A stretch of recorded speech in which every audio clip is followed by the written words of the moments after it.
ओम श्री गुरुभ्यो नमः। ओम श्री गुरुभ्यो नमः। ओम श्री गुरुभ्यो नमः। हरि ओम।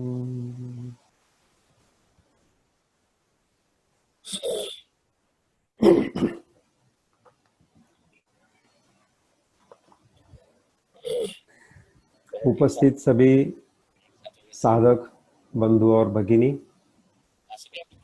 आज हमारा ये चौथा सत्र है और पिछले 3 सत्रों में अगर आपको इसमें कुछ अच्छा मिल रहा है, आपको पसंद आ रहा है, तो वो मेरे गुरुजी परम पूज्य ऋषि प्रभाकर जी, जिनका फोटो यहाँ पर आप दिख रहे हो, उनकी वजह से है। और उनके बाजू में और एक दूसरा फोटो है, वो उनके गुरु भगवान विश्वेश्वरैया है। भगवान विश्वेश्वरैया के चारों ओर विविध धर्मों की प्रतिमाएं छोटे छोटे चौकोन में लगाई हुई है। तो गुरुजी का ये बहुत बड़ा संशोधन था। हजारों वर्षों में ऐसे व्यक्ति आते हैं और इन गुह्य शब्दों का अर्थ हमें समझाते हैं। मैं तो बस एक पोस्टमैन के जैसा हूं कि उनका जो खत है आप तक पहुंचा रहा हूं। उसके अलावा मेरा इसमें कोई भी क्रेडिट नहीं है। तो अभी हम देखेंगे कि कल तक हमने जो देखा उसमें असल में हमने मुक्ति के मार्ग देखे हैं। तो मुक्ति का मतलब क्या होता है वो हमने कल ही देखा कि मरने के बाद मिलने वाली ऐसी कोई मुक्ति नहीं है। जो भी है हम यहाँ क्या महसूस करते हैं, जो भी फ्रीडम हमको महसूस करना है वो यहीं पर करना है। तो फ्रीडम का मार्ग हमने कैसे देखा? तो सबसे पहले देखिए कि सांख्य योग में अहंकार त्यागने से हमको फ्रीडम मिलता है। तो उसके भी हमने कई छोटे छोटे उदाहरण देखे कि मैं स्त्री हूं, मैं पुरुष हूं, मैं डॉक्टर हूं, मैं ऑफिसर हूं, मैं फला हूं। तो ये जो हमने कुछ एक भूमिकाएं धारण की है, वो भूमिकाओं की वजह से हमें टेंशन या तो तनाव आता है। जब हम इसे इन भूमिकाओं को छोड़ देते हैं और अपने आप को जान लेते हैं कि अरे ये तो मेरी एक भूमिका है, मैं तो असल में कुछ अलग ही हूँ, इन सबसे परे हूँ। तो ये जब भूमिकाएं हम त्याग देते हैं, ये अहंकार त्याग देते हैं, तो हमको एक फ्रीडम महसूस होता है। और दूसरा हमने कर्मयोग में देखा कि जो भी कर्म का फल है तो वो मुझे चाहिए, इस भावना से अगर हम करते हैं तो फिर भी हम फल के बंधन में आ जाते हैं। लेकिन जब हम ये कर्म का फल सबको मिले ये भावना से करते हैं तो हम वो बंधन से छूट जाते हैं। और जैसे हम वो बंधन से छूट जाते हैं, हम एक फ्रीडम का और उससे भी बड़ा अनुभव करते हैं जो कि हमने पहले किया था। फिर बात आगे आती है और हमने और एक लेसन लिया कि तस्माद अपरिहार्यर्थे न त्वं शोचितुम अर्हसि। जो भी अपरिहार्य है वो तो होना ही था। आप अगले वाले क्षण को बदल सकते हैं, ना कि अभी वाले क्षण को। इसीलिए हर पल को स्वीकार करते हुए रहना। और ये जो अपरिहार्य है इसको स्वीकार करने से हमें समत्व मिलता है। लेकिन ये जरूर ध्यान में रखना कि ये अभी इस क्षण में जो है उसे स्वीकार करना है। आने वाले क्षण को तो हमें ईश्वर ने अनंत हमारे अंदर शक्ति दी है, वो शक्ति का उपयोग करते हुए हम जैसा चाहते हैं वैसा हमको आने वाला क्षण को घटित करना है। तो ये एक बहुत बड़ा इंपॉर्टेंट इसके अंदर का क्लू पॉइंट है। तो ये समत्व का हमें एक चाबी गीता जी ने दिया है कि जो भी अपरिहार्य है उसे देखना है। फिर जैसे आप हर एक क्षण का स्वीकार करते रहते हो तो ये ऐसा क्यों नहीं हुआ, वैसा क्यों नहीं हुआ, ये बंधन से फिर हमको और आगे छुटकारा मिलता है। इससे आगे हमें जो भी आसक्ति है वो आसक्ति भी एक तरह का बंधन है। अगर मुझे कोई व्यक्ति बहुत प्रिय है तो मैं उस व्यक्ति के बंधन में हूं। मुझे कोई चीज, कोई खाना बहुत पसंद है तो वो खाने के, वो चीज के मैं बंधन में हूं। और ये आसक्ति क्यों निर्माण होती है? तो ये चिंतन से निर्माण होती है और चिंतन क्या है? वो तो बस एक विचार श्रृंखला है। और ये विचार श्रृंखला को कौन चलाता है? हम ही चलाते हैं। जैसे कोई बच्चे चक्री खेलते हैं, रास्ते के ऊपर गांव देहात में आप देखा जाए तो कोई एक साइकिल का पहिया लेके पुराना, बच्चे उसको ढकेलते ढकेलते ढकेलते गली में खेलते हैं। तो विचार श्रृंखला बस वो चक्री के जैसा है। तो चक्र को जैसा बच्चा घुमाता है, उसी तरह से विचार श्रृंखला को शक्ति कौन देता है? हम ही तो देते हैं।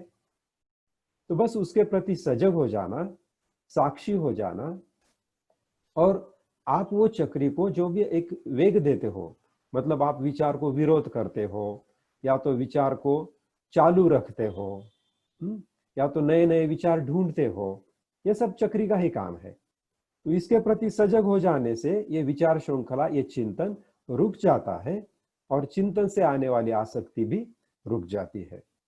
और आसक्ति से जो बंधन आता है, वो बंधन से आप मुक्त होते हैं। तो इस तरह से आसक्ति भी एक तरह का बंधन है। अच्छा, ये सब बंधन से मुक्त होने के लिए हमें क्या करना है? असल में हमें कुछ भी नहीं करना है। देखिए, अहंकार त्यागना है मतलब क्या? हमारी मूल स्थिति में आना है। मूल स्थिति में आने के लिए कुछ नहीं करना पड़ता। अगर कोई रबर का एक बैंड ले ले, हम अभी समझो मेरे सामने एक ये रबर का बैंड है, और ये रबर के बैंड को मैंने तना हुआ है, तो अब ये टेंशन में है। इसको मूल स्थिति में आने के लिए क्या करना है? इसको तनाव में रखने के लिए मुझे शरीर में कुछ तो दर्द है, लेकिन इसको मूल स्थिति में लाने के लिए मुझे कुछ भी नहीं करना है। मैंने जो पकड़ के रखा है उसको बस छोड़ देना है। अभी देखिए, मेरे हाथों का तनाव भी गायब हो गया, मुझे कुछ शक्ति भी नहीं लगती है, और ये रबर भी अभी उसकी मूल स्थिति में आया है। तो तनाव से मूल स्थिति में आने के लिए कुछ भी करने की जरूरत नहीं है। हमने जो भी पकड़ के रखा है बस उसे छोड़ देना है।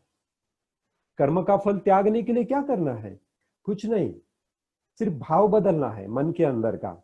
चलो, मैं जो भी काम कर रहा हूं सबको इसका फल मिले। ये भाव बदलने के लिए क्या करना पड़ता है? कुछ भी तो नहीं करना पड़ता।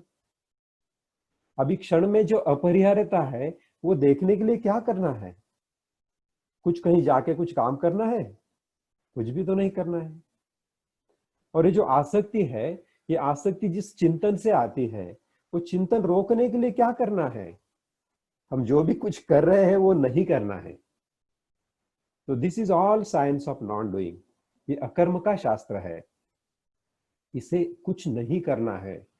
अगर आप कुछ कर रहे हो तो वो रोक दो, क्योंकि शंकराचार्य जी ने बोला है अकर्मैव हि मोक्षः।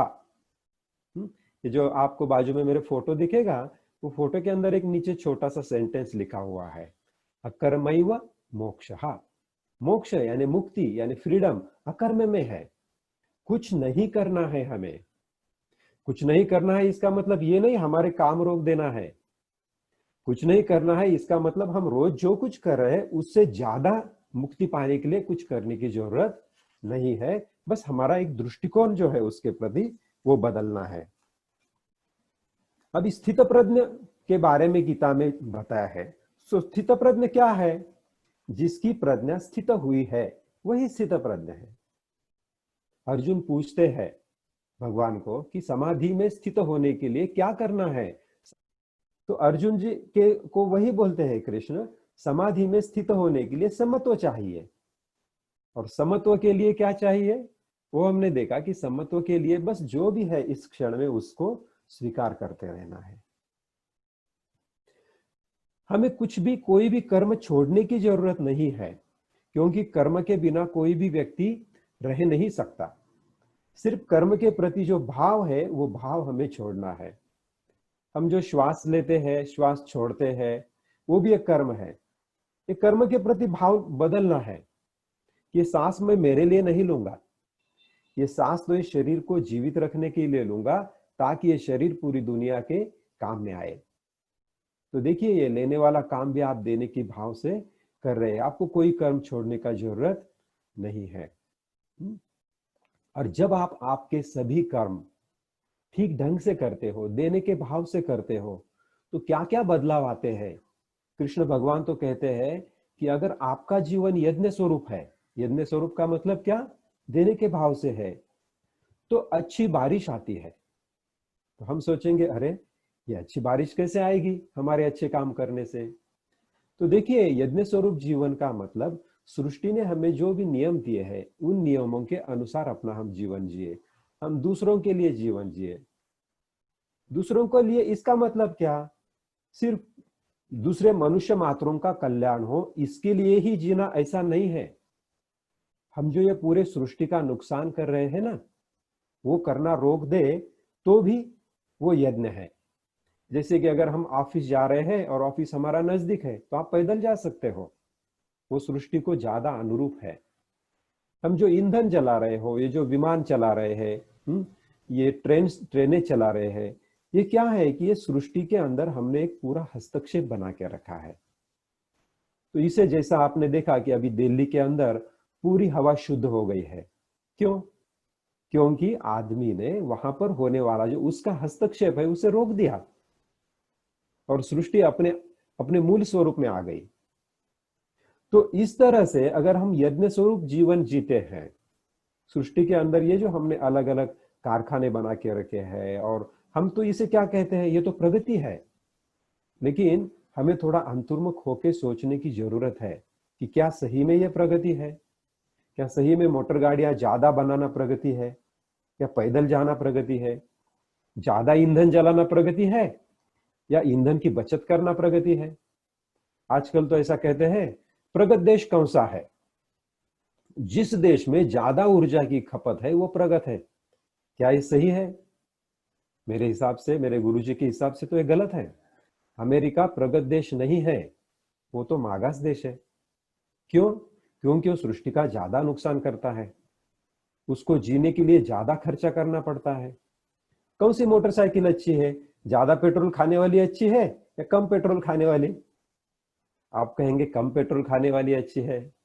तो कम पेट्रोल खाने वाली अगर मोटरसाइकिल अच्छी है तो क्या अमेरिका अच्छा है या भूटान अच्छा है? भूटान के कार्बन पॉइंट्स तो बहुत अच्छे हैं, वो कार्बन नहीं खत्म करता, लेकिन अमेरिका तो सबसे ज्यादा कार्बन का क्रिएशन करती है।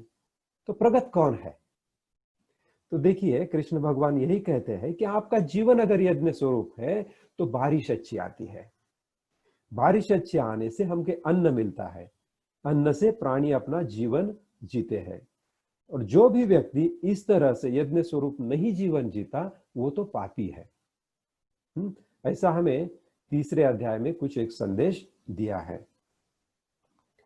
और एक बात बताई है कि सत्व, रज और तम, इन तीन गुणों से हमारे कर्म घटित होते हैं।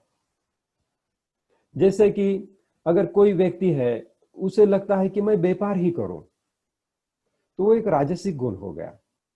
कोई व्यक्ति सोचता है मुझे झंझट में नहीं फंसना है, मुझे तो क्या बस किसी व्यापारी के पास सर्विस करना है, महीने को पगार आएगा और जो पगार है उसके अंदर मैं खुश हूं, मुझे कोई ज्यादा कष्ट करने का जरूरत नहीं है, बस दिन भर काम करूं, रात से आराम करूं। हो सकता है आप उसे तामसिक सोचे, लेकिन वो उसका स्वभाव गुण है। कोई ऐसा हो सकता है कि मुझे ये खुद व्यापार भी नहीं करना है, पैसों के पीछे भी नहीं लगना है, मुझे बस समाज की उन्नति के लिए लगे रहना है, मुझे बस लोगों को देते रहना है। तो ये भी क्या हो गया, ये भी एक सात्व गुण हो गया। कोई सोचेगा बस मुझे तो क्या ज्ञान सीखना है, क्या है ईश्वर, क्या है ये सृष्टि का निर्मिति कैसा हुआ है, और ये सबको समझाते रहना, इसमें बड़ा आनंद आता है। तो ये एक सत्व गुण हो गया। तो ये जो गुण है ये अपने आप में जन्म से आते हैं। तो ये गुणों को इसमें बदलाव करने का कोई जरूरत नहीं है। आपका जो भी गुण है, आपको जो अंदर से आता है कि मैं ये करूं, तो आप वो करते रहो, लेकिन वो करते वक्त आप भाव आपका बदलना है कि मेरा जो भी कर्म है वो सबका कल्याण हो। आप किसी व्यापारी के पास वो एक पैकेजिंग का काम करते हो, बस आनंद से करो कि मैं अच्छा पैकेजिंग करूं और ये घर तक लेके जाए, खुशी से लेके जाए, जो भी व्यक्ति है उसका कल्याण हो, मैं जो भी उसको वस्तु दे रहा हूं ये वस्तु उसका कल्याण करे, ये भाव मन में रखो। कोई भी काम है, काम सत्वगुण का हो, रजोगुण का हो या तमोगुण का हो, ये काम आप देने के भाव से करना है, ये काम बदलने की जरूरत नहीं है। इसीलिए भगवान ने वहीं पर बोला है कि परधर्मो भयावह, अपना धर्म क्या है? अपना धर्म मतलब हिंदू, मुस्लिम, क्रिश्चियन, ईसाई नहीं होता है। अपना धर्म का मतलब है सत्वगुण, रजोगुण, तमोगुण, जो भी गुण आपको सृष्टि ने दिया है वो गुण आप पहचानो और वो काम अच्छी ढंग से करते रहो। दूसरे गुण वाला काम करके देखो, अगर उसमें आनंद आता है तो करते रहो, इसका मतलब वो भी गुण आपका है। नहीं है ऐसा नहीं है। आपके सभी कर्म दूसरों को देना, इसका मतलब क्या? अगर आप सब में भगवान देख रहे हो तो भगवान को अर्पित करने के भाव से कर रहे हो। देखो ये तो उससे और एक ऊंचा कदम हो गया। दूसरों को फायदा मिले ये तो एक ऑर्डिनरी लेवल हो ही गई, लेकिन अगर मेरे पास आने वाले सब ईश्वर के रूप है, सब भगवान के रूप है, ऐसा अगर आप देख के चले तो आपके कर्मों में और आनंद आएगा। चलो उसका भला तो हो रहा, लेकिन मेरे हाथ से तो भगवान की पूजा हो रही है, तो मेरा दिन भर का कर्म क्या हो रहा है? पूजा हो रही है। और ये पूजा करने के बाद जो भी बचा हुआ है वो प्रसाद के रूप में मैं ग्रहण करूंगा। देखो ये तो और भी बढ़िया बात हो गई। तो हम जब घर में खाना पकाते हैं, ईश्वर को पहले देते हैं और बाकी बचा हुआ प्रसाद के रूप में हम सब ग्रहण करते हैं। तो प्रसाद सिर्फ सत्यनारायण पूजा के दिन ही नहीं होता, हम जब रोज का खाना पकाते हैं वो भी प्रसाद ही है। आप जब ड्यूटी को जाते हैं, महीना भर काम करने के बाद जो भी तनख्वाह घर में लेके आते हैं वो भी ईश्वर का प्रसाद ही है। आपने महीना भर, एक महीने तक ईश्वर की पूजा की और प्रसाद रूप आपको क्या मिला? वो सैलरी मिल गई। आपको जो मुनाफा हो रहा है बिजनेस में वो भी ईश्वर का प्रसाद ही है। आपने पूरे महीने तक उसकी पूजा करते रहे, आने वाले जो कस्टमर्स है वो आपके ईश्वर थे, भगवान थे, उनकी आप पूजा करते रहे, पूजा करने से प्रसाद मिल गया। कहीं भी पूजा में जाओ तो प्रसाद मिलता ही है। आप प्रसाद के लिए पूजा में नहीं जाते। क्या कोई भूख लगी है प्रसाद मिलेगा ये भाव से थोड़ी पूजा में जाता है। प्रसाद तो क्या है? उसका बाय प्रोडक्ट है, वो तो मिलने ही वाला है। तो इस तरह से भगवान बोलते हैं कि देवताओं को अपने कर्म अर्पण करके जो खुद को प्रसाद रूप ग्रहण करते हैं वो तो मुक्त हो जाते हैं। अच्छा, दूसरी और एक बात है, अगर कोई तीसरा व्यक्ति आप देखते हैं कि वो आसक्ति से काम कर रहा है, लेकिन शास्त्रों ने जो दिया है वही काम कर रहा है, लेकिन बड़ी आसक्ति से करता है, तो उसके मन में भ्रम पैदा मत करो। हाँ, उसे सत्संग में जरूर ले जाओ, लेकिन उसे मत बोलो कि भैया ये तू कर रहा है, ये आसक्ति से कर रहा है और ये गलत है। अगर कोई आपका व्यापारी दोस्त है और वो पैसों के लिए बिजनेस कर रहा है, करने दो। बिजनेस तो सही सही ढंग से कर रहा है, उसमें कोई गलत काम तो नहीं कर रहा है, ठीक है, करने दो। किसी के मन में भ्रम पैदा नहीं करना है, किसी को कर्म छोड़ने के लिए नहीं बोलना है। और इसी को भगवान ने यज्ञ बोला है। वेदों ने तो बहुत सारे यज्ञ दिए थे। कृष्ण भगवान को गीता कहने की जरूरत क्यों पड़ी? क्योंकि लोग यज्ञों में उलझ पड़े थे। ये महाराज को बुलाओ, ये ब्राह्मण को बुलाओ, ये हवन करो, वो हवन करो, ये देवता को प्रसन्न करो, वो देवता को प्रसन्न करो, फिर ये मिलेगा वो मिलेगा, इसमें उलझ गए थे। तो भगवान ने बोला कि भैया ज्ञान ही सबसे बड़ा यज्ञ है। और इस ज्ञान से क्या होगा? इस ज्ञान की वजह से तू क्या करेगा? तू खुद में भगवान देखना शुरू करेगा, अहम ब्रह्मास्मि। और फिर बाद में तू दूसरों में भी भगवान देखना शुरू करेगा। तो उसके लिए भी एक ब्रह्म वाक्य दिया है, तत्वमसि। अहम ब्रह्मास्मि, मैं भी ब्रह्म हूं, और तत्वम असि, तत् मतलब वो। भगवान को क्या बोला गया है? वो, उसे नाम तो नहीं है। त्वम आप, असि है, वो भी आप ही है, वो भगवान भी आप ही है। मतलब खुद में तू पहले भगवान देखेगा, बाद में दूसरों में देखने लगेगा। और दूसरों में देखने लगेगा तो तेरा हर कर्म सेवा भाव से ही होगा, हर कर्म तो पूजा ही हो जाएगा। और इसी से आपकी ध्यान प्रक्रिया शुरू होती है। क्योंकि और वहां पर जैसा कि छठे अध्याय में भगवान आते हैं और वो वहां पर बोलते हैं, अग्नि का त्याग करने वाला सन्यासी नहीं है। देखिए, अभी समाज में हम देखते हैं कि सन्यास धर्म ग्रहण करने के लिए लोग घर संसार छोड़कर जाते हैं, और जब वो घर संसार छोड़ते हैं तब वो एक प्रण करते हैं। क्या प्रण करते हैं? कि आज से मैं अग्नि नहीं जलाऊंगा, मतलब अग्नि का मैं त्याग कर रहा हूं। लेकिन कृष्ण भगवान तो यहाँ पर हमको पूरी तरह से मना कर दे रहे हैं कि अग्नि का त्याग करने वाला सन्यासी नहीं है। वो भी तो एक बंधन हो गया। मैं अग्नि के ऊपर पका हुआ नहीं खाऊंगा या खुद अग्नि नहीं जलाऊंगा, इसका मतलब क्या होगा? ये बंधन ही होगा। मैं फला फला चीज करूंगा, ये भी एक बंधन है। मैं फला फला चीज नहीं करूंगा, वो भी एक बंधन है। मैं वही दोस्त के घर जाऊंगा, ये भी एक बंधन है। मैं वो दोस्त के घर बिल्कुल नहीं जाऊंगा, वो भी एक बंधन है। क्या? जाऊंगा भी नहीं जाऊंगा भी, वो मिला भी तो ठीक है, नहीं मिला भी तो ठीक है, यही तो बंधन से मुक्ति है। तो भगवान यही कहते हैं कि अग्नि का त्याग यानी सन्यास नहीं है। कोई क्रियाओं का त्याग ये सन्यास नहीं है। क्रिया तो आपसे छूटने वाली नहीं है।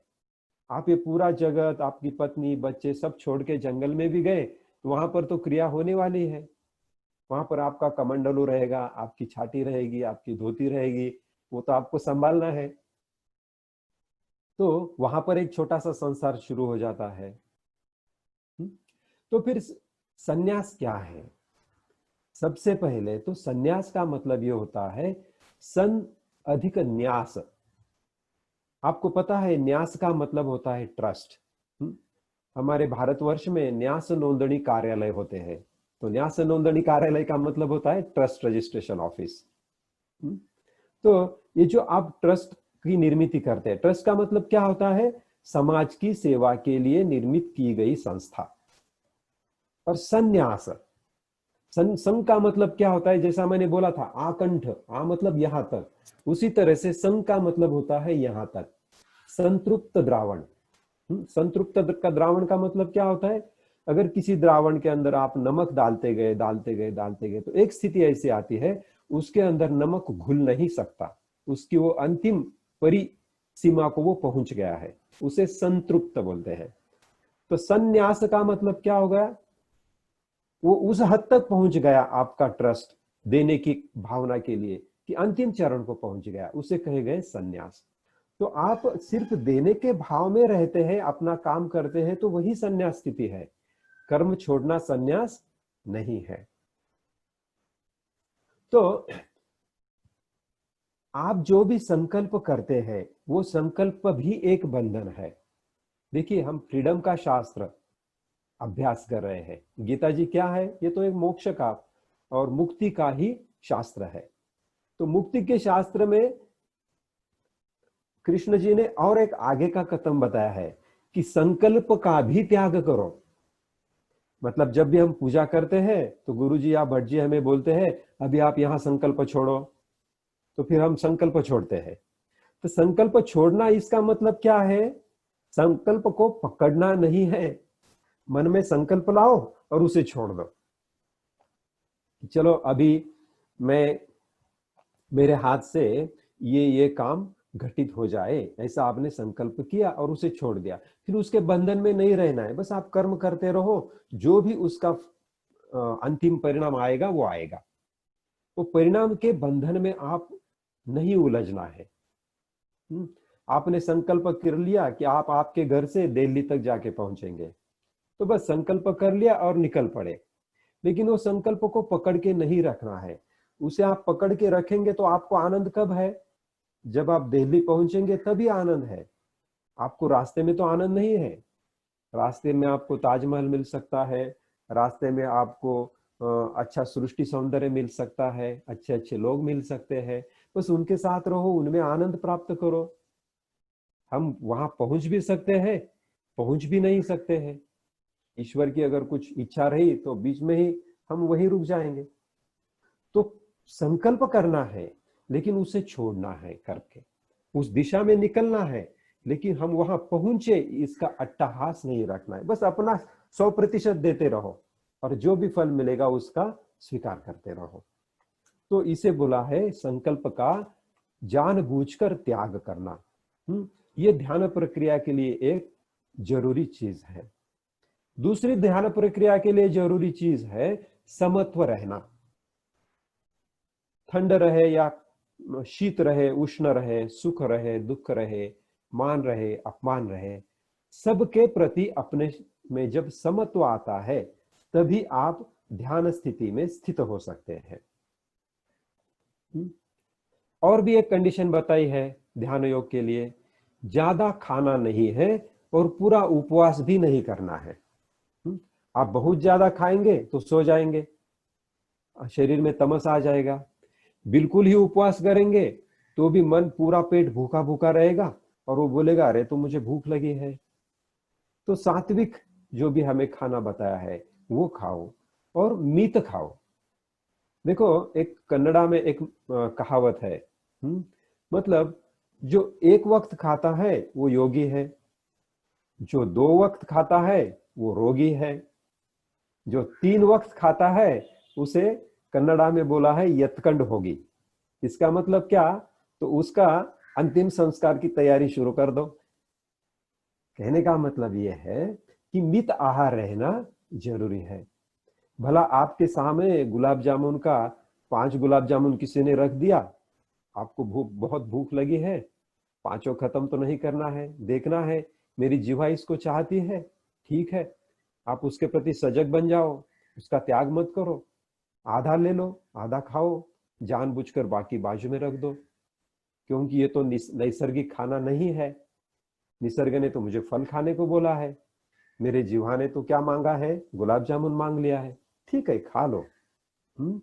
विषय का पूरा त्याग तो नहीं करने की जरूरत, उसका आस्वाद लेना, लेकिन बिल्कुल सजग होके लेना है और उसे रोक देना है।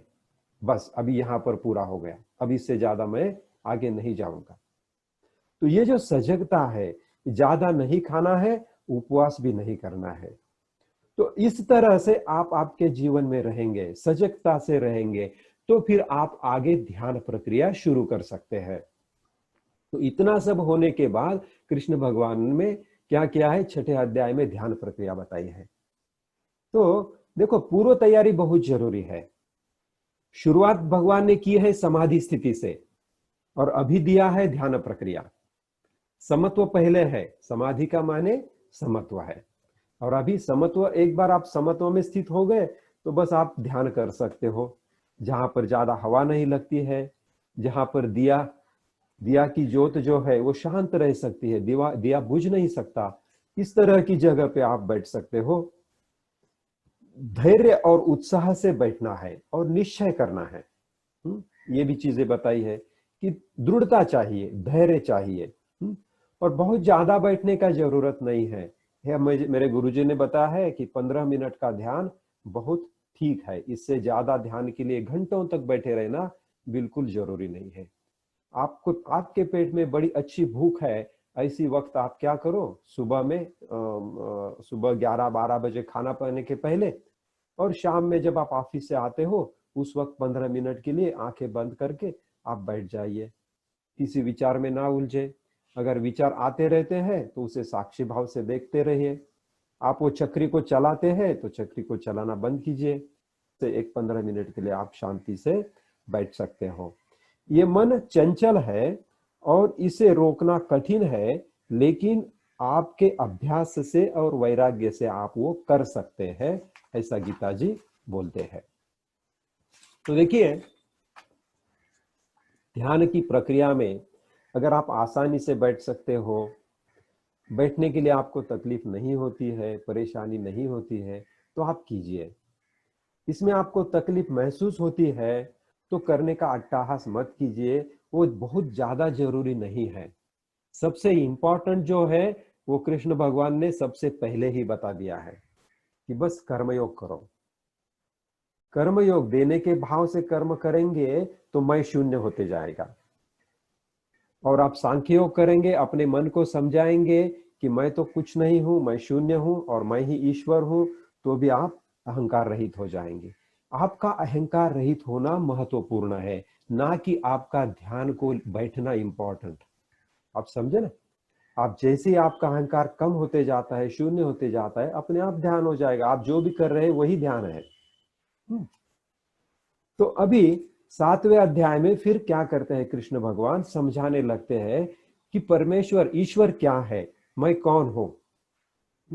तो देखिए, मैंने आपको बताया था कि गीता जी में 3 स्वरूप का ज्ञान दिया है। पहला क्या करना है वो बताया, तो वो तो हमने सीख लिया अभी तक। दूसरी बात, वो करने से क्या होता है वो भी मैंने आपको बताया और बताते जा रहा हूं।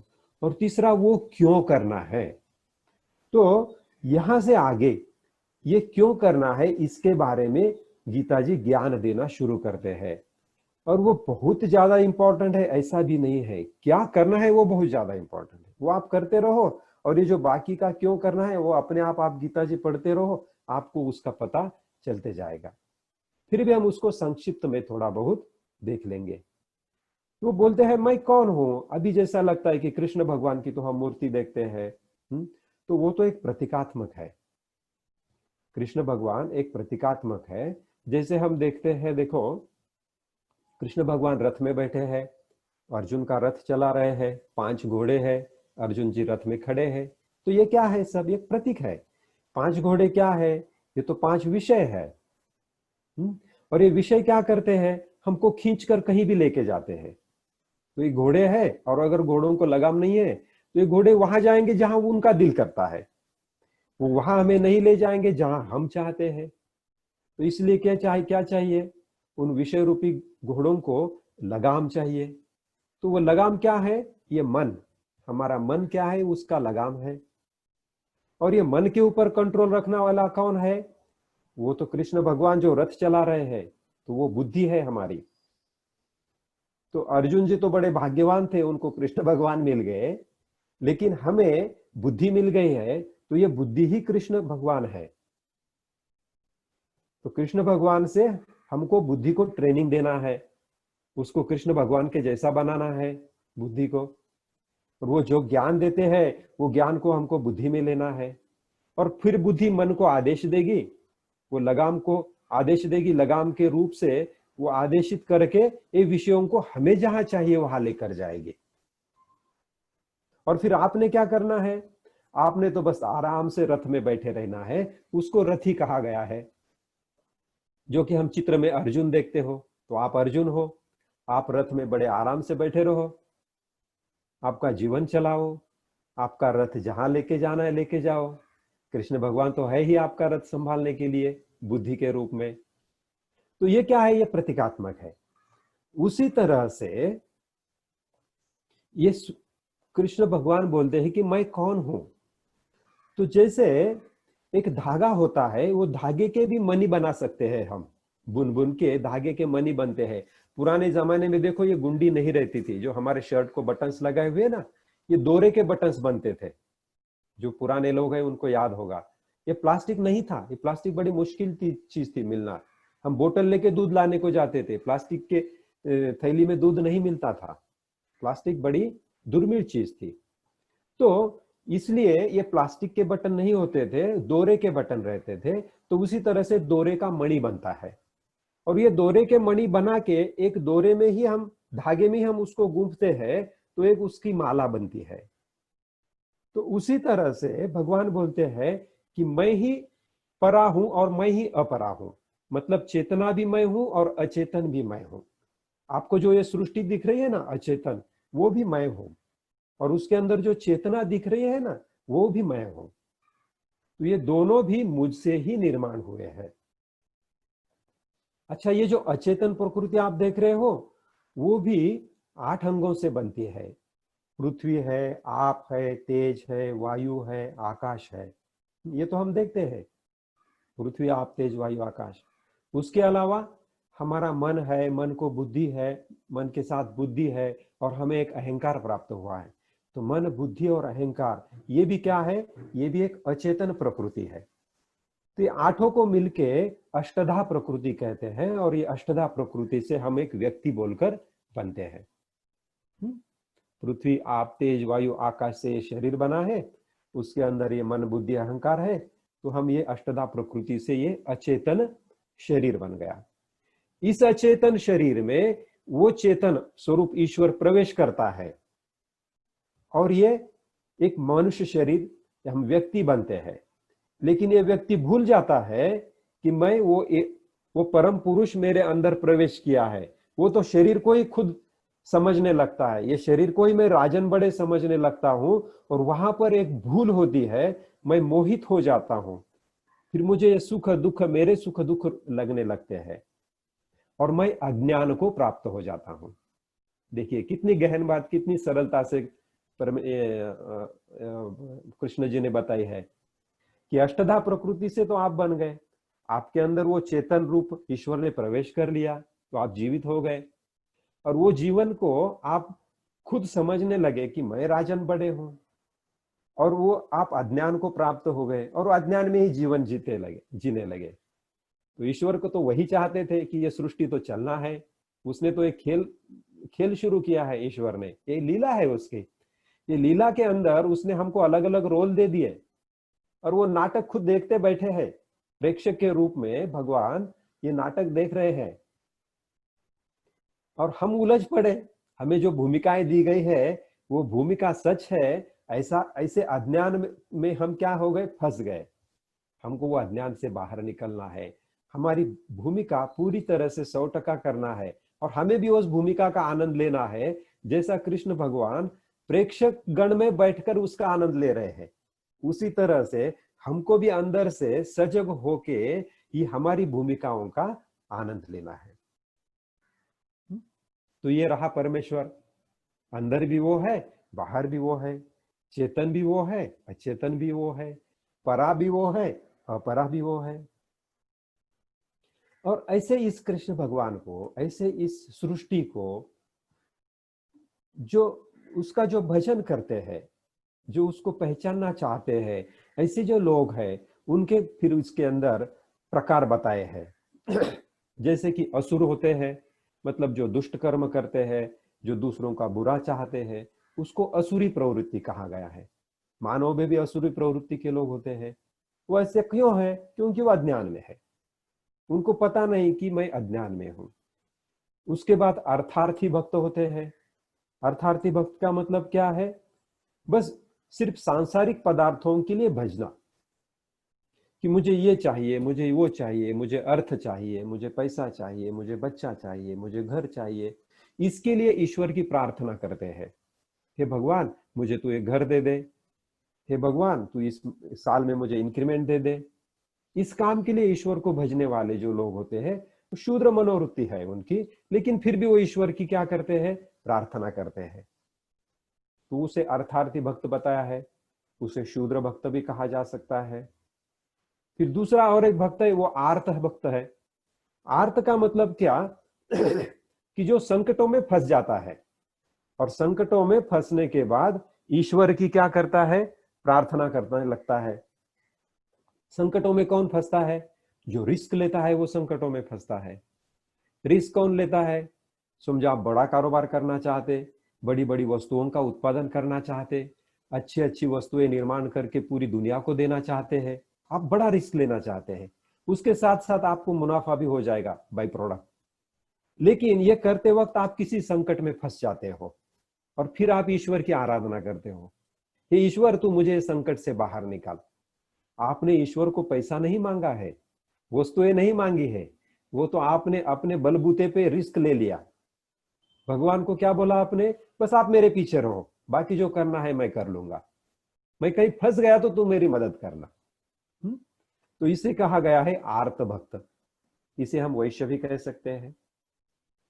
फिर तीसरा होता है जिज्ञासु भक्त, जो इसको इसके भी परे जाता है, जो भगवान को जानना चाहता है, जो इस दुनिया की परे और कौन सी दुनिया जानना चाहता है, जो इस पहाड़ के परे और क्या है वो जानना चाहता है, जो मेरे घर में जो लोग हैं उनके बाहर और कौन से लोग हैं उनको जानना चाहता है, तो उसे जिज्ञासु, उसमें जिज्ञासा है, तो उसे हम क्षत्रिय भक्त भी कह सकते हैं।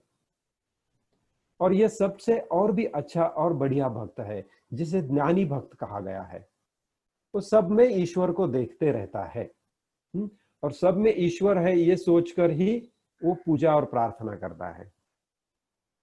मेरे देश के सभी देशवासियों में ईश्वर है, अमेरिकन सभी लोगों में ईश्वर है, सभी पाकिस्तानियों में ईश्वर है, सभी चीनी लोगों में ईश्वर है, वो सब जगह ईश्वर देखता है। और वो फिर किसी का भी द्वेष नहीं करता। वो क्षत्रिय से भी और परे और बड़ा है। वो हर सबसे प्यार करता है। उसे पता है यहाँ जो भी व्यक्ति जो भी कुछ गलत काम कर रहा है वो अज्ञानवश कर रहा है। मुझे तो बस उसकी क्या करना चाहिए, करुणा करना चाहिए कि हे ईश्वर तू क्या कर, उसे उस अज्ञान से मुक्त कर। यीशु ख्रिस्त ने भी यही कहा था कि हे ईश्वर, ये जो लोग मुझे फांसी पे चढ़ा रहे हैं, सूली पे चढ़ा रहे हैं, ये तो उनका अज्ञान है, तू उसे माफ कर देना, है ना। तो क्या हो गया, भगवान यीशु ख्रिस्त प्रभु यीशु क्या हो गए, वो भी सबसे बड़े भक्त हो गए और इसीलिए उन्हें ईश्वर स्वरूप माना जाता है। तो ज्ञानी भक्त, ये भक्तों के प्रकार ये हमें बता दिए हैं कृष्ण भगवान ने 7वें अध्याय में।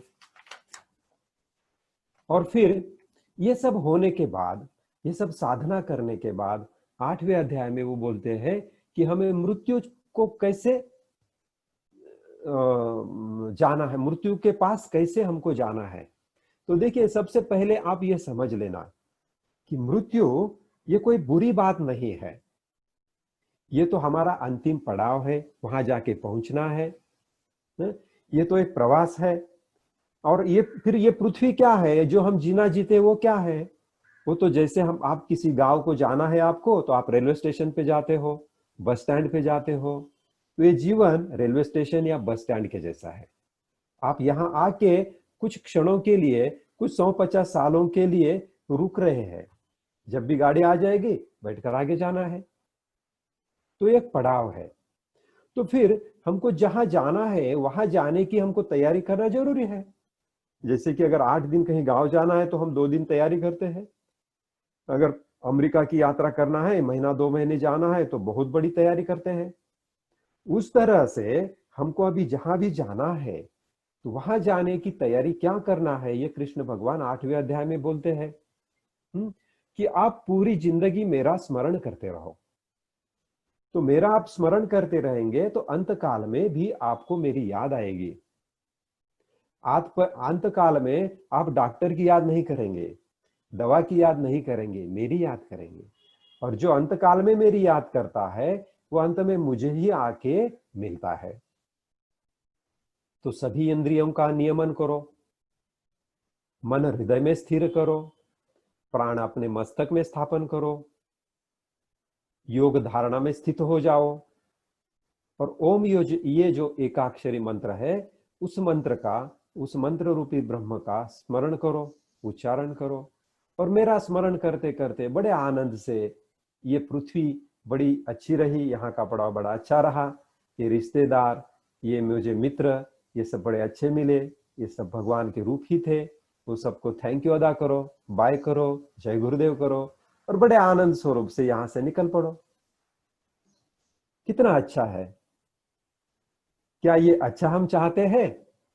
या तो दवाखाने में जाके ऊपर 2 नली लगी है, नीचे 2 नली लगी है, पेट में 2 नली लगी है, डॉक्टर लूट रहे हैं और तुम्हारे सभी रिश्तेदार परिजन भाग दौड़ कर रहे हैं। आप जीना चाहते हैं, आप भी जहां ईश्वर आपको लेके जाने के लिए जो ईश्वर आए हैं, आप भी वहां जाना नहीं चाहते। और फिर आपको खींचते हुए, घसीटते हुए ले जाया जा रहा है। कौन सा अच्छा है? आप ही देखिए। थैंक यू बोलते हुए, आनंद से बाय करते हुए सबको जाना बड़ी खुशी से, वो अच्छा है या ये अच्छा है? तो कृष्ण भगवान हमको अच्छी तरह से कैसे यहां से बाहर निकलना है उसका भी ज्ञान देते हैं।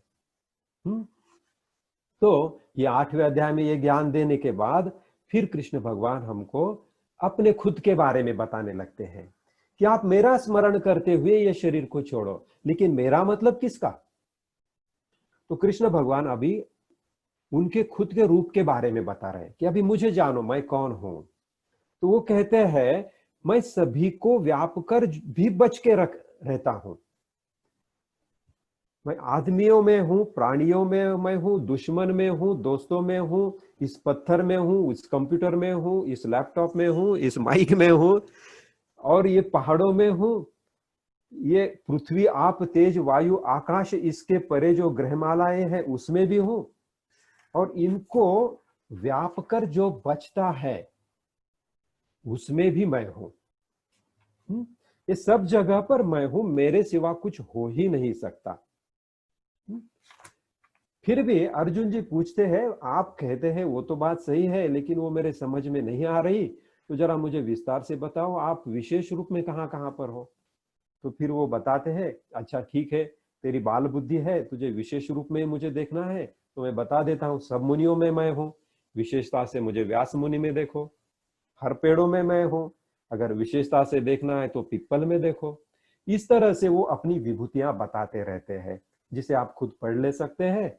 उसमें कोई, क्योंकि सब बोलने के बाद ईश्वर एक ही वाक्य में क्या कहते हैं, ये सब में मैं हूं और ये सबसे जो बचता है उसमें भी मैं हूं। तो फिर वो पढ़ने में क्या मतलब रहा। तो एक जैसे बच्चे का हम क्या करते हैं, एक समाधान के लिए उसे कुछ बता सकते हैं, उस तरह से ईश्वर ने हम बच्चों के लिए एक विभूति योग नाम का एक योग दिया है, और उसमें हमको बताया कि मैं कहाँ कहाँ पर हूं, और ये भी बताया उसके परे भी मैं हूं। तो फिर कृष्ण अर्जुन का इससे भी समाधान नहीं होता।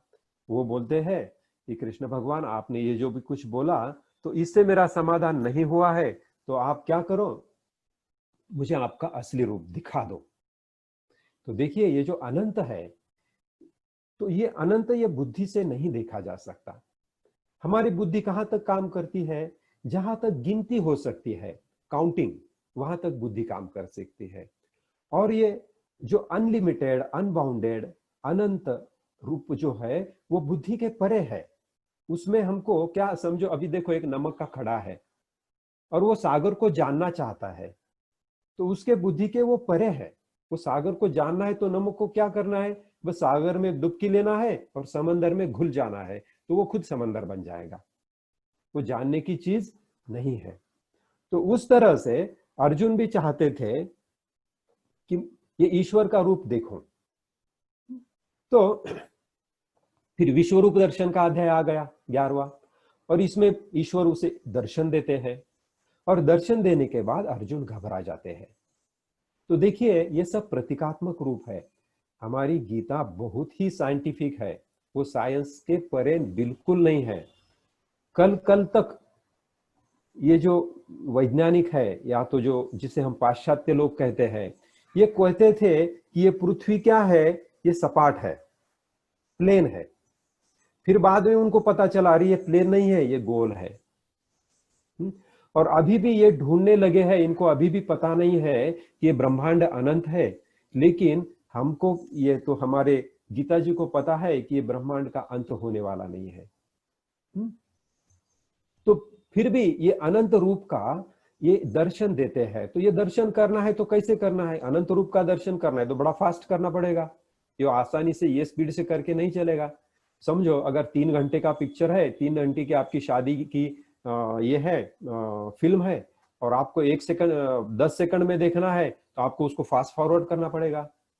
कि जब आप फास्ट फॉरवर्ड करेंगे तो क्या देखेंगे, आप देखेंगे कि चलने वाले भाग रहे हैं। और जो गाना गाया जा रहा है, जो मधुराष्टक गा रहे जा रहे, वो तो ऐसा आपको सुने आएगा। तो चलने वाला भाग रहा है। इसी तरह से कृष्ण भगवान ने उसे एक फिल्म दिखा दी, और एक फिल्म ऐसे दिखाई, ऐसे स्पीड से दिखाई, ऐसा समझो कि 1 सेकंड में 20 साल कवर हो जाए। तो अगर 100 साल जीने वाला आदमी है तो 5 सेकंड में मर जाएगा। तो आदमी जी रहा है, मर रहा है, जी रहा है, मर रहा है, जन्म ले रहा है, मर रहा है, जन्म ले रहा है, इतना स्पीड से देखा जा रहा है वो, कि वो जन्म का अगर आनंद भी मनाने को टाइम नहीं है, और मृत्यु का दुख मनाने को भी टाइम नहीं है। तो अर्जुन ने ये देख लिया और उसने वर्णन शुरू कर दिया, अरे भगवान, मैं क्या देख रहा हूँ, मैं ये देख रहा हूँ कि तेरे मुंह में सब लोग प्रवेश कर रहे हैं, और कोई दाढ़ों में है, कोई किसी की मुंडी कहीं पर है, कोई बह रहा है, कोई जल रहा है, और मैं बहुत ही बड़ा अग्नि देख रहा हूँ। तो ये बड़ा दुखी दुख है, मैं मुझसे देखा नहीं जाता। तो आप भी देखिए, ये पूरी सृष्टि की आप कल्पना कीजिए कि 1 सेकंड में 20 साल, ये स्पीड से पूरा ये सृष्टि घूमने, ये चक्र घूमना चालू हो जाए, तो क्या आपको सुख और दुख व्यक्त करने को कुछ वक्त मिलेगा? कुछ भी नहीं, आप उसके परे हो जाएंगे। जो रोज मरे उसे कौन रड़े, मराठी में कहावत है। तो जो रोज रोज मरता है, कोरोना का दुख हमने थोड़ी देर दिन कर लिया, अभी तो रोज का ही हो गया, तो वो तो हमारा दोस्त बन गया। तो उसी तरह से ये विश्व रूप दर्शन में ईश्वर ने उसे विश्व का दर्शन दे दिया। अब ये विश्व का दर्शन क्या है, तो आप समझ लीजिए, ये जो पृथ्वी है ये सूरज के सूरज को बीच में रखते हुए ये घूमती है, और सूरज सूरज भी घूमता है। कहां पर घूमता है, तो ये विश्व में हमारे वो भी घूमता है, गैलेक्सी।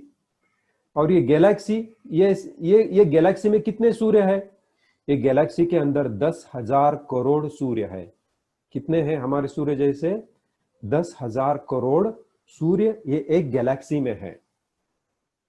और ऐसी कितनी गैलेक्सीज है, ऐसी 1.5 लाख करोड़ गैलेक्सीज अभी साइंटिस्ट को मालूम पड़ी है, और उसके परे भी है, लेकिन वहां का प्रकाश हम तक पहुंच नहीं सकता। तो 1.5 लाख करोड़ गैलेक्सीज है, जिसके हर एक गैलेक्सी के अंदर 10,000 करोड़, 10 से 15,000 करोड़ सूरज है। और ऐसे एक सूरज के अराउंड ये सभी ग्रह और पृथ्वी घूमती है। तो पूरा ब्रह्मांड का मैंने आपको एक अंदाज दे दिया। और ये जो है ये तो सिर्फ ज्ञात है, इसके परे अज्ञात भी है, और इसके भी परे जो जिसे कोई जान नहीं सकता वो भी है। और देखिए ये अनंत स्वरूपी ब्रह्मांड हो गया। अभी समझो आप ये पृथ्वी से बाहर निकल पड़े और कहीं एक जगह पर खड़े रह गए, आपके राइट हैंड में भी उतना ही ब्रह्मांड है जितना लेफ्ट हैंड में है, क्योंकि दोनों अनंत स्वरूपी है। फिर अभी आपने राइट हैंड में जर्नी शुरू कर दिया, आप 10 लाख किलोमीटर गए। कितना गए, 10 लाख किलोमीटर। और वहां पर रुक के आपने देखा कि मैं कितना दूर आया हूं। आपने राइट हैंड में देखा, अनंत स्वरूप ब्रह्मांड है, और लेफ्ट में देखा, लेफ्ट में भी अनंत है। क्या लेफ्ट में कम हो गया 10 लाख किलोमीटर, अनंत है। फिर आपने चलना शुरू कर दिया, फिर आपने 1 करोड़ प्रकाश वर्ष का प्रवास किया। प्रकाश के गति से आपने 1 करोड़ वर्ष का प्रवास किया। भले आपकी जिंदगी 100 साल के, समझ लो आपको 1 करोड़ साल की जिंदगी मिल गई। इतना प्रवास करने के बाद आप रुक गए और आपने देखा कि मैंने कितना प्रवास किया। राइट हैंड में भी अनंत है, इनफाइनाइट, लेफ्ट हैंड में भी इनफाइनाइट है। इसका मतलब आपने जो भी प्रवास किया है वो शून्य के बराबर है। आप समझे ना, आपने 1 करोड़ साल तक प्रकाश की वेग से प्रवास किया, फिर भी वो शून्य है। इसका मतलब ये पूरा ब्रह्मांड ही शून्य है ना। तो शून्य और अनंत ये एक ही रूप है, और इस अनंत का आंख खोलकर दर्शन करना ये मुश्किल बात है। ये बुद्धि से, आंखों से, पंच ज्ञानेंद्रिय से इसका हम अनुभव नहीं कर सकते। फिर क्या कर सकते, हम शून्य का अनुभव कर सकते हैं। और इसीलिए हमें आंख बंद करके ध्यान के लिए बैठ जाना है। बस वो शून्य को महसूस करो, बस अहंकार रहित हो जाओ, शून्य हो जाओ, और वही ध्यान है, वही ईश्वर है। जो अर्जुन जी ने आंख खोल के देखा और गड़बड़ा गया, आंखें बंद कर दी, भगवान को विनती की, हे भगवान मुझसे अब देखा नहीं जाता, तू तेरा वो ओरिजिनल जो चतुर्भुज रूप है वही धारण कर लो, ये तो मुझसे सहा नहीं जाता। अब जो अर्जुन से सहा नहीं गया वो हमसे क्या सहा जाएगा। तो हमने भी वो देखने का, बुद्धि से प्रयत्न करने का जरूरत नहीं है। बस सिर्फ समझ लो कि ये ब्रह्मांड अनंत है, और वही परमपिता परमेश्वर मेरे अंदर आकर बैठा है एक स्वरूप लेके, और मैं गलतफहमी में पड़ा हूं कि वो परमेश्वर राजन बड़े हैं। तो इस तरह से हमें वो सहा नहीं जाता, इसलिए हमने उसको प्रतिमा रूप में उसकी पूजा करना शुरू किया है। जैसे कि कोई एक गणित का अध्यापक आपके स्कूल में आपको गणित समझाता है, और वो एक रेखा की व्याख्या समझाने के लिए वो जो ब्लैक बोर्ड है उसके ऊपर एक रेखा निकालता है, उसको हमको कहता है ये रेखा है। रेखा उसे कहता है, कहा जाता है जो दो बिंदु को जोड़ती है और जिसे थिकनेस नहीं होता। फिर हम वहां पर जाते हैं, मेरे जैसा कोई होता है विद्यार्थी, वहां जाता है, सूक्ष्मदर्शक यंत्र लेके गुरुजी को बोलता है, गुरुजी जरा इधर आओ, देखो ये तो इतना बड़ा चौकोन है, आपने जो रेखा निकाली है इसको तो थिकनेस है। तो ये इसको रेखा कैसे कहा जा सकता है? ये तो बड़ा लंबा सा चौकोन हो गया। फिर गुरुजी क्या करते हैं, उसे वो ब्लैक बोर्ड से पोंछ देते हैं और एक छोटी सी पेंसिल लाके उसका छोटा सा नोक निकालते हैं और एक कागज लेके उसके ऊपर बड़ी पतली सी रेखा बना देते हैं और मुझे बोलते हैं देखो ये रेखा है, दो बिंदुओं को जोड़ती है, इसे रेखा कहते हैं। फिर मैं क्या करता हूं, मैं और लैबोरेटरी में जाता हूं, एक सूक्ष्म दर्शक यंत्र लेके आता हूं और उसमें उनको गुरुजी को दिखाता हूं, गुरुजी देखिए ये भी तो एक बड़ा चौकोन है, ये रेखा नहीं है। जिस चीज को थिकनेस नहीं है ऐसी रेखा वो गुरुजी मुझे समझा ही नहीं सकेंगे, क्योंकि उसको थिकनेस है ही नहीं। लेकिन गणित सीखने के लिए हमको ब्लैक बोर्ड के ऊपर एक रेखा निकालनी पड़ती है और बच्चों को वो एक प्रिटेंड करना पड़ता है कि हाँ ये रेखा है, और इससे हम भूमिति सीखते हैं और भूमिति सीख के उसके ऊपर यान बनते हैं और वो यान चंद्र तक जाते हैं। तो देखिए जिसका हमने सिर्फ एक ये लगाया, एक मान लिया, समझ लिया, जो नहीं है उसमें वो है ऐसा समझ लिया, वो बिंदु एक बड़ा गोल है लेकिन उसको हमने बिंदु समझ लिया। उसी तरह से वो ईश्वर प्रतिमा के अंदर नहीं है। वो तो हमें मालूम है कि ये प्रतिमा कांच से बनी है, पत्थर से बनी है, कागज से बनी है, फिर भी हमने उसके अंदर मान लिया कि इसके अंदर ईश्वर है। जो भी ईश्वर को ना मानने वाले लोग हैं वो इसके अच्छी तरह से समझ ले कि भैया ये तो सब जानते हैं, लेकिन वो मानने से वहां से शुरुआत करो तो आपका यान चंद्र तक पहुंच जाएगा। तो आप वहां से मानना शुरू करो, प्रतिमा से ईश्वर मानना शुरू करो, तो आप अखिल ब्रह्मांड को समझ सकेंगे। तो इस तरह से ईश्वर को माना जाता है प्रतिमा के अंदर, और फिर वो प्रतिमा की हम भक्ति शुरू करते हैं और फिर उसे भक्ति योग कहा गया है। प्रतिमा से भक्ति शुरू करना है और उसको बढ़ाते बढ़ाते बढ़ाते पूरे ईश्वर तक लेके जाना है, ब्रह्मांड तक लेके जाना है, ये ब्रह्मांड में घुल मिल जाना है। और एक बार वो ब्रह्मांड में घुल मिल जाए तो प्रतिमा पीछे छूट जाती है। जैसे कि कुछ सीढ़ी का उपयोग करके हम टेरेस के ऊपर चढ़ते हैं, ऊपर जाने के बाद हम सीढ़ी को छोड़ देते हैं। उसी तरह से हमें ईश्वर के साथ घुल मिल जाने के लिए भगवान आगे चल के 12वें अध्याय में हमें भक्ति योग बताएंगे। और योग भक्ति योग के बारे में आज भी हमने बहुत कुछ सुना है और कल भी और थोड़ा कुछ देखकर हम उसके आगे जाएंगे। तो इस तरह से हम आज यहाँ पर रुकते हैं। भगवान बड़े दयालु है कि आज चौथा दिन है और हमें ये पूरे भगवत गीता ज्ञान यज्ञ का एक अंतिम चरण में आकर आज हम पहुंचे हैं और कल इसका हम समापन करेंगे। तो इस तरह से हम आज का सेशन यहाँ पर समापन करते हैं। जय गुरुदेव। अभी मैं मोहन जी को विनती करता हूँ कि वो सेशन को आगे ले जाए। जय गुरुदेव जी। नमस्ते जी। काफी अच्छे से आज का सूत्र संपन्न हुआ है और इसको और अच्छे से आगे ले जाते हुए जो तय हमने किया है उस प्रकार से 3 लोग आज का अनुभव शेयर करेंगे। तो मैं अनघा जी से अनुरोध करता हूं कि वो आपने जो अनुभव किया है उसका व्यक्त करें। ये भगवत गीता के लिए थैंक्स अलॉट। मैं काफी दिनों से सोच रही थी कि अगर कोई ऐसे संक्षिप्त में कोई बता दे तो that will be really helpful. और राजन जी तो काफी डिटेल में और एग्जाम्पल्स देके बता रहे हैं, so really thanks for that. और मुझे सबसे अच्छा लगा कि आपने जो बताया कि भगवत गीता का सीक्वेंस कहाँ आता है और वो इम्पोर्टेंट क्यों है। मीन्स जैसे कि एक्शंस, क्योंकि बिकॉज हम कर्म पे विश्वास करते हैं तो एक्शंस लेना कितना इम्पोर्टेंट है और इसकी वजह से हम लोग गीता पढ़ते हैं। तो ये काफी इम्पोर्टेंट है कि क्यों पढ़नी है, व्हाई मैटर काफी करता है कि व्हाई कि हमें गीता क्यों पढ़नी है। तो वो मुझे काफी अच्छा लगा, क्योंकि वो अगर आपको मालूम है आपको गीता क्यों पढ़नी है तो ही आप उसका इम्प्लीमेंट करोगे आपके लाइफ में। तो ये सब है। और मैंने काफी फर्स्ट 2 डेज के तो नोट्स निकाले हैं, अभी 3rd डे का लीना जी से ले लूंगी। तो आज के लिए भी थैंक यू। और आज जो मुझे सबसे अच्छा लगा सर कि जो आपने बोला कि प्रेजेंट मोमेंट में रहना है और भगवान हम में ही है। तो मैं स्वामी समर्थ की काफी भक्त हूँ, ऐसे नहीं बोलूंगी, मगर मैं उन्हें बहुत मानती हूँ। तो जो उन्होंने बोला है, निश्चंक हो निर्भय हो मनारे प्रचंड स्वामी बळ पाठीशी रे, सो मुझे ये काफी ऐसा लगा कि स्वामी माझ्यातच आहे, स्वामी भगवान आप में ही है, तो डरने की क्या बात है, सब कुछ आप कर सकते हो, मगर उस पर विश्वास रखना जरूरी है। तो thank you sir, thanks a lot. जी शुक्रिया, काफी बढ़िया। अभी अमित गुप्ता जी आज है, पिछले 3 दिनों से वो जुड़ना चाहते हैं लेकिन कुछ ना कुछ कारणवश नहीं बोल पा रहे। अमित जी आज बोल पाएंगे आप देहरादून से? जी सर, बिल्कुल बोल पाऊंगा। नमस्कार सर।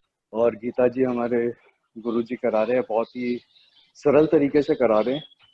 इतने बड़े सब्जेक्ट को हर एंगल से टच करते करते वो ऐसे लेके जा रहे हैं, बहुत ही आनंद आ रहा है, समझ में आ रहा है। सबसे बड़ी बात, पंचकोश हमें पता था, 4 योग भी पते थे, पर इनको कनेक्ट करने का तरीका जो गुरुजी ने दिया वो बहुत ही सरल और बहुत ही अच्छा लगा। समझ आया कि किस चीज की शुद्धि के लिए कौन सा योग अनिवार्य है। तो आज और कल के सेशन में बहुत ही अच्छा लगा मुझे गीता के बारे में जान के, और इसका मैं लगातार अध्ययन और पठन करता रहूंगा जिससे कि और ज्यादा क्लैरिटी हो, क्योंकि ये साधने का विषय है।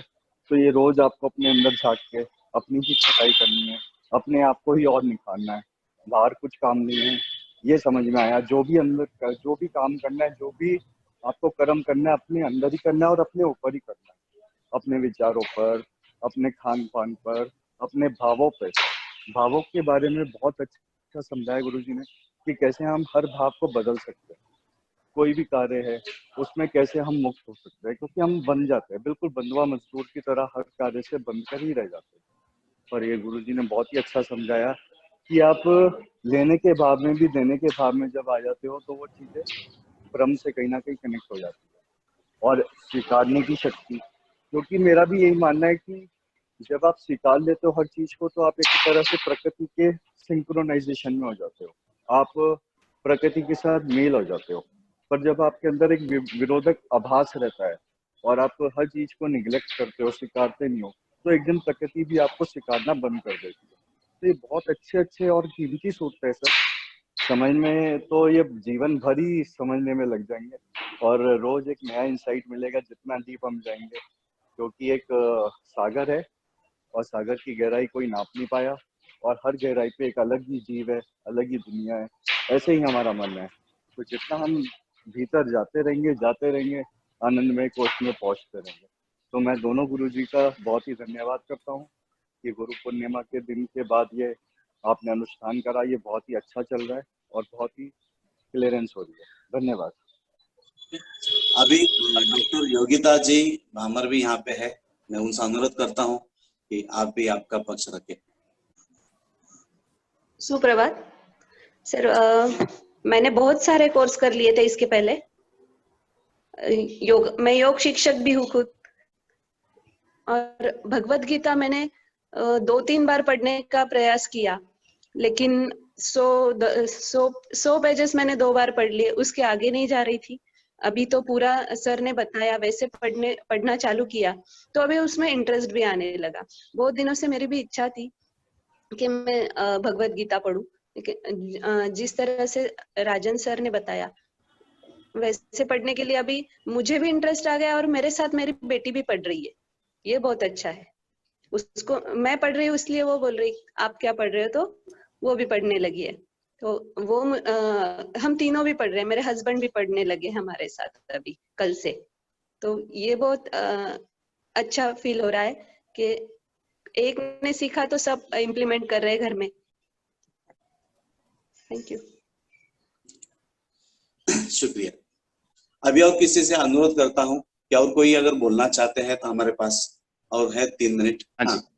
तो कल जब हमने ये देखा कि काम किए जाओ और फल की अपेक्षा ना कर, इस पर मैं थोड़ा चिंता कर रहा था, और इस पर मुझे बहुत अच्छे से ये वाक्य जो हम बचपन से सुनते आ रहे हैं और काफी टाइम से सुना है, ये थोड़ा अच्छे से अब जाके समझ में आया है कि काम जो हमें करना है, तो मैं सिर्फ एक छोटा सा अंश लेता हूँ, काम किए जा। तो काम जो हमें करना है वो हमें देने के भाव से करना है। कैसे करना है, ये मतलब देने के भाव से करना है, और इसका क्या परिणाम है? जो परिणाम है कि हम हमें इस चीज का आनंद मिले, दूसरों को इसका फल मिले, तो ये दूसरों को आनंदमय कोश में लेकर जाता है। अब जो दूसरा पड़ाव है वो है कि फल की अपेक्षा मत कर। इस पर जैसे गुरुजी ने बताया कि हमें देने का भाव रखना चाहिए। ये मुझे ऐसा समझ में आया कि हमें देने का भाव इसलिए रखना चाहिए कि जब हम वही दे सकते हैं जो हमारे पास है, तो जितना हम देते रहेंगे उतना ही हमें मिलता भी रहेगा। तो जैसे जैसे हम देते रहेंगे नेचर हमें वो देता रहेगा, और इसकी जो क्षमता है हमें वो हमारे में बढ़ती रहेगी। क्यों हमें देते रहना है? क्योंकि जिस तरीके से पानी, जैसे गुरुजी ने बताया कि हम पानी हैं, और पानी अगर एक ठहर जाए तो वो गंदा हो जाता है, लेकिन अगर वो बहता रहे तो जीवन में फ्लो और ग्रोथ रहता है। तो इसीलिए अगर हम देते रहें तो देने का भाव हमें आनंदमय कोश और दूसरों को भी आनंद में लेकर जाता है, और हमारा भी ग्रोथ और प्रगति होती रहती है। तो फिर मैंने एक दूसरे तरीके से इसको समझा कि काम किए जा और फल की अपेक्षा मत कर को अगर हम दूसरे भाव से रखें तो इसका ये है कि देते रहेंगे हम तो सब कुछ सुख चैन से पाते रहेंगे हम, लेकिन कब पाएंगे ये हमें नहीं पता, ये नेचर के ऊपर है। तो ये मुझे इस चीज पे बहुत अच्छे से क्लैरिटी हुई, और इसके लिए राजन जी को बहुत बहुत थैंक यू, और आपको भी थैंक यू जी। बढ़िया जी, काफी बढ़िया, शुक्रिया जी। और कोई? प्रिया वसवाल जी, आप समापन कीजिए। प्रिया वसवाल जी है जालना से। और इसी से जुड़ते हुए मेरे को पता चला गीता का, कि गीता का भी एक सेशन चालू हो रहा है, और जिससे मुझे कई दिनों से चल रहा था कि भगवत गीता सुनूं, लाकर भी रखी हुई है, पढ़ना नहीं हो रहा था, समझ में नहीं आ रहा था कहाँ से शुरू करना है, किस तरह से पढ़ना है, या इसको किस फ्लो में जाना है। लेकिन जब मोहन गुरुजी के थ्रू इस गीता का अध्ययन पता चला और उसमें जुड़ी, तो अब पता चल रहा है कि ये तो बहुत सरल था, और ये हमारे डे टू डे रूटीन में है, बहुत सी चीजें हम करते भी हैं, लेकिन हमें क्या करना है और कैसे करना है कुछ चीजें भूल जाते हैं, समझ होकर भी हम चीजें पर ध्यान नहीं देते हैं। इसलिए आपका भी बहुत बहुत धन्यवाद राजन गुरुजी, कि आपने भी हमें बहुत सरलता से गीता की तो और अग्रसर किया है, और अब आगे से हम गीता का अध्ययन बराबर पढ़ते हुए उसको माइंड में रखते हुए करेंगे काम, सिर्फ पढ़ना बोलकर पढ़ना है ये बोलकर नहीं पढ़ेंगे। इसलिए आप दोनों का धन्यवाद, और यहाँ पर जितने भी लोग सुन रहे हैं मुझे, उन सबका भी धन्यवाद। Thank you very very much. और मैं इसी से ये आज का समापन ये घोषित करती हूँ।